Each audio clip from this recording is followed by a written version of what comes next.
Information you share about your family's DNA might be helping authorities catch suspects wanted for violent crimes. CeCe Moore, head of the genetic genealogy unit at Parabon Nanolabs, her unit cracked the cold case. DNA advancements have tightened the ropes on criminals. Genetic genealogist CeCe Moore is one of the main people who can be thanked for that. Moore's hobby of tracking family tree roots has paved the way for new crime-solving methods. Criminals who would have otherwise gone undetected have now been charged. Using the same genetic technique as the one used in the case of the Golden State Killer, Moore has helped close many cold cases and has brought closure to many families. Hi, my name is Matt, and welcome back to Mysterious 7. Today we look at 5 cold cases solved by DNA detective CeCe Moore in 2022. Without any further ado, let's dive right in. The case of a 14-year-old girl from Fairfax County who was sexually assaulted in 1987 went cold. Her attacker remained anonymous for 35 years, until finally, DNA taken from the crime identified him as 59-year-old William Clark of Ashburn. At the time, Clark was 24 and was posing as a well-known radio DJ, Don Geronimo. He called the victim's mother at work and used the ruse of a prize giveaway, convincing her to divulge personal information. Clark told the mother that she was eligible for a $1,000 cash prize and a trip to Hawaii. The catch? She had to present herself at the radio station. After sharing her contact information and home number, Clark made his move. On March 6, 1987, Clark called the victim's home. He claimed that she was to meet him at the radio station. The girl was told to get into his car with the promise of prizes. Clark then drove the victim to a wooded area. Once there, he proceeded to sexually assault her, implying he had a gun to keep her silent. He then drove off. After the assault, the victim immediately reported the incident to police. DNA was taken and preserved for 35 years. In the span of 3.5 decades, Clark went on to live a full life. He married, had a family, and enjoyed a career. Genealogical testing abruptly ended his freedom.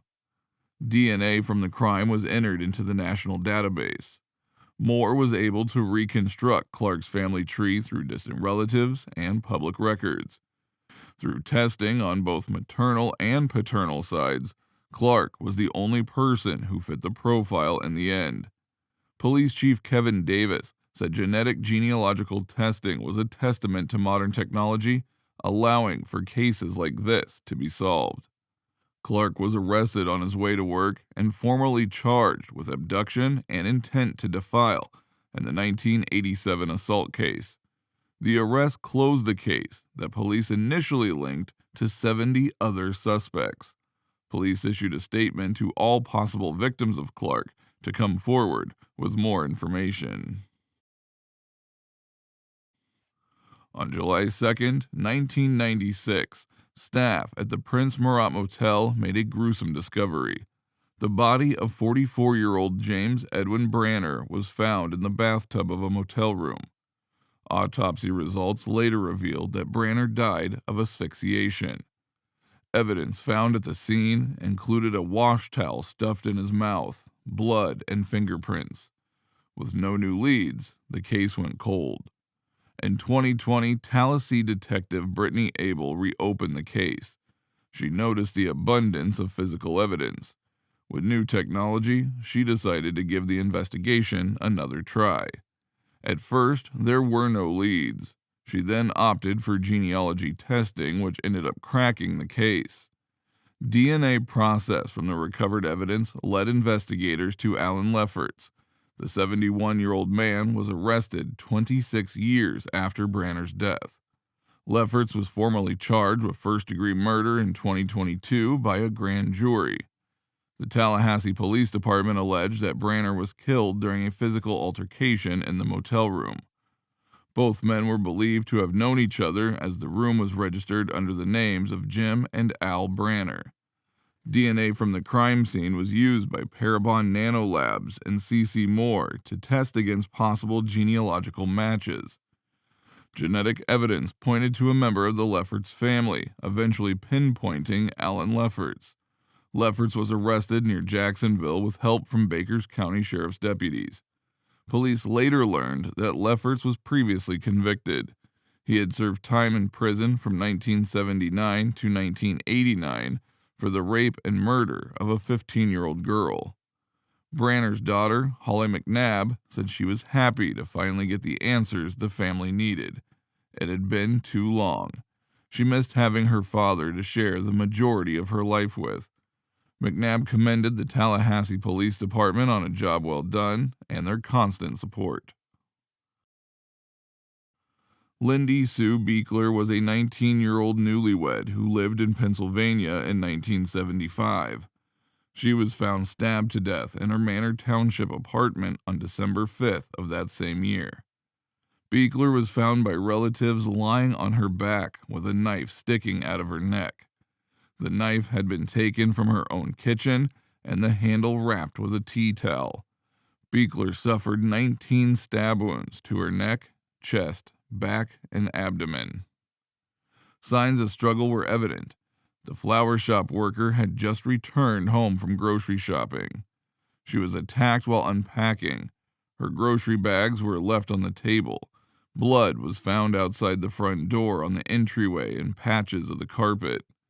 A search for suspects yielded no promising results. Decades passed without any arrests for the gruesome crime.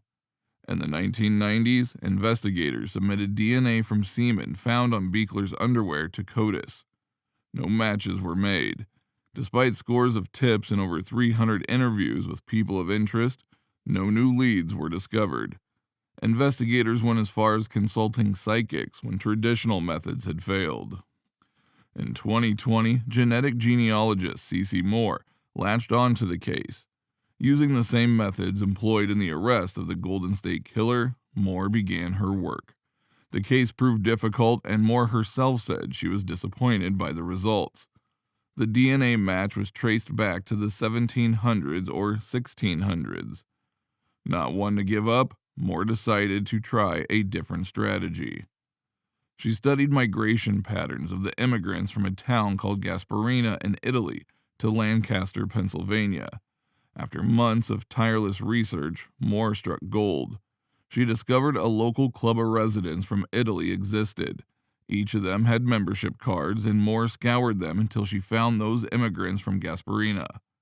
Looking for Italian immigrants who had lived in Lancaster in 1975, she zeroed in on one name: David Sinopoli. These restrictions further narrowed the scope of the subsequent research because there were very few individuals living in Lancaster at the time of the crime that were the right age, gender, and had a family tree consistent with these origins. Sinopoli was 68 years old at the time of his arrest. He was living in Lancaster since the time of the murder. Sinopoli previously lived in Beekler's apartment complex. Yet his name did not come up throughout the investigation. With a name, investigators needed a sample to match. Prosecutor Heather Adams said the investigators conducted a low-key surveillance on February 11, 2022. Was first on the scene, was met by Lindy Sue's aunt and uncle, who had discovered what can only be described as a horrific scene. Sinopoli, along with his wife and another couple, sat drinking coffee early that morning. They were waiting for an early morning flight at a Philadelphia International Airport. Unknown to the suspect, investigators watched as Sinopoli threw away his coffee cup. Swooping in, detectives retrieved the cup from the trash can. After nearly 5 decades of dead ends, the DNA sample from the cup matched the DNA found on Beekler's underwear all those years earlier. In April 2022, Sinopoli was arrested without incident. The charge? 1 count of criminal homicide. The news shocked the community, as former coworkers said they never expected this from him. For over 40 years, Sinopoli worked as a press operator in Lancaster County. He lived his entire life in Lancaster. Records show he was married twice, once in 1974 to Deborah Burns, a year before Beekler's murder. The couple lived together in the same apartment complex as the victim, and they had 2 children before divorcing in 1986. In 1987, he married his current wife, a woman named Marina Suraci. Together, they have 1 child. Sinopoli had a previous run-in with the law, and he was charged with invasion of privacy and disorderly conduct for spying on a female customer. The woman was naked in a tanning room and a salon allegedly owned by his current wife, Marina. He was sentenced to 1-year probation after pleading guilty. People that knew Sinopoli had no idea of the previous charge. On Facebook, photos show Sinopoli wearing hunting gear. He told friends that he was enjoying retirement. He also posted that he and his wife were looking to buy a cabin just outside of Lancaster. Following his arrest for the 1975 murder of Beekler, his Facebook page was promptly deleted. For Lindy Beekler, her life ended tragically on the evening of December 5, 1975. What was meant to be an evening of exchanging recipes ended in horror for her family. She was described as extremely compassionate and unbelievably charming by her husband, Phil. She fought fiercely for her life, but it ended too soon.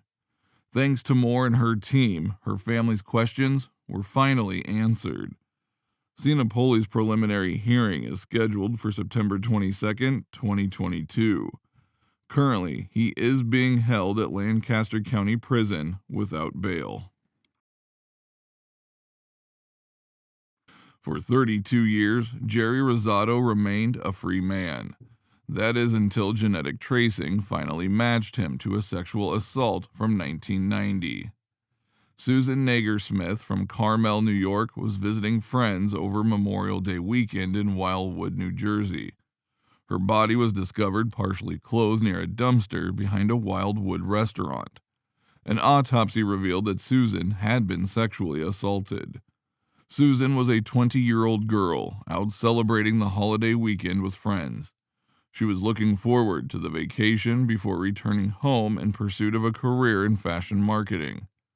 Those dreams were shattered when Wildwood police found her partially clothed body behind a restaurant.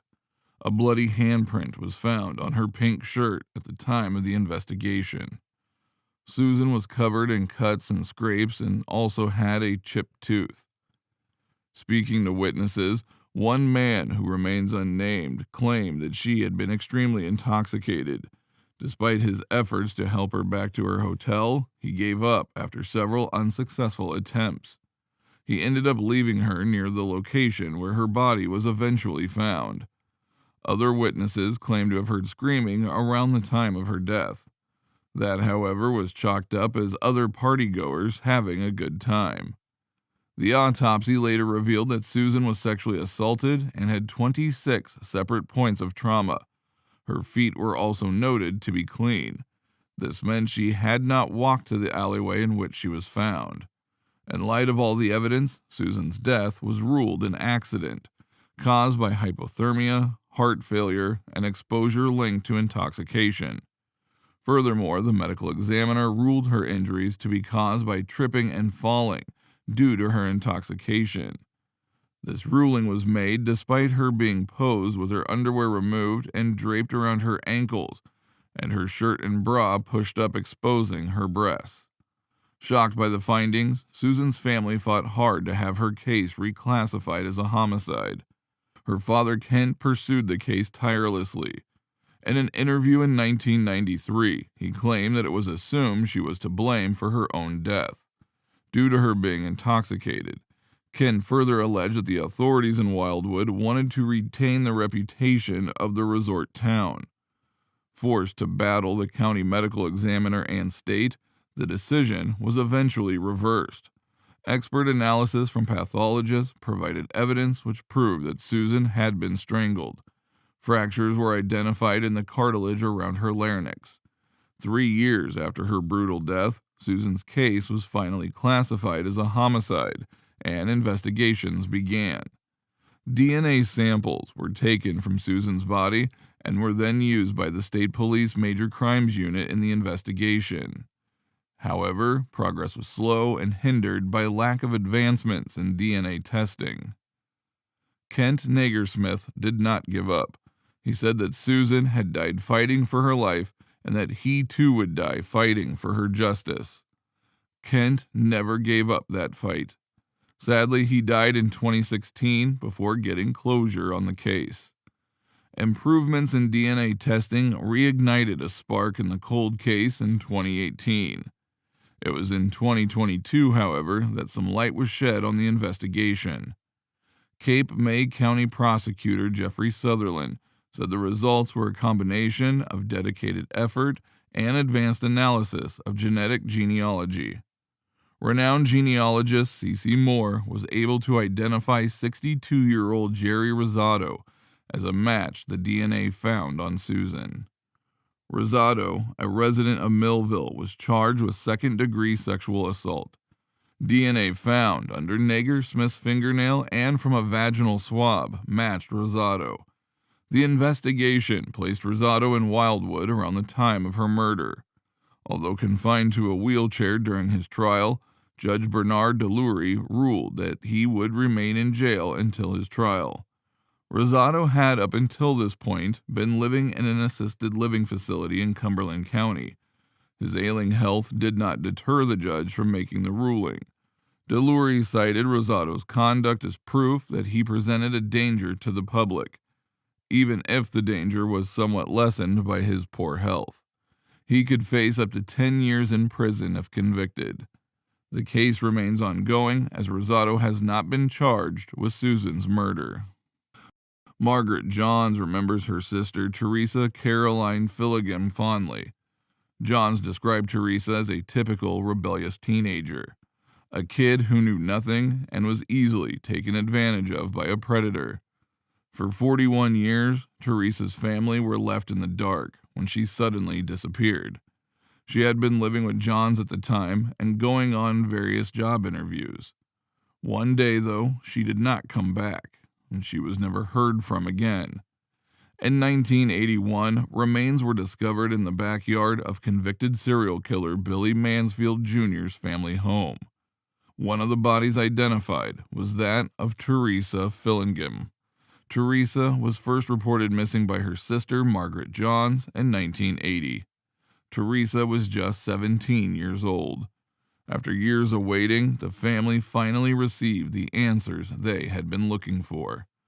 John said that it has given them a sense of closure, knowing she was taken rather than just leaving. He said this is the first cold case that he's ever had that's gone this far to, completely being able to deliver the remains to the family. Teresa fell prey to the evil of Billy Mansfield Jr., a felon of the worst kind. Mansfield Jr.'s crimes were beyond comprehension. Included in his criminal record is battery, kidnapping, and sexual assault. To him, the lives of others were merely for his personal entertainment. He showed no remorse for his actions. Billy Mansfield Jr. was convicted of murdering Renee Saling in 1982 and given 25 years to life. He later confessed to the murder of 4 more victims found in Florida. He was then given 4 further life sentences. Mansfield Jr., along with his brother Gary and father William Sr., sexually assaulted each victim. Mansfield Jr., however, murdered and dismembered them. He later claimed to have buried them so he could keep them close. At the time of the trial, Teresa was not named as a victim.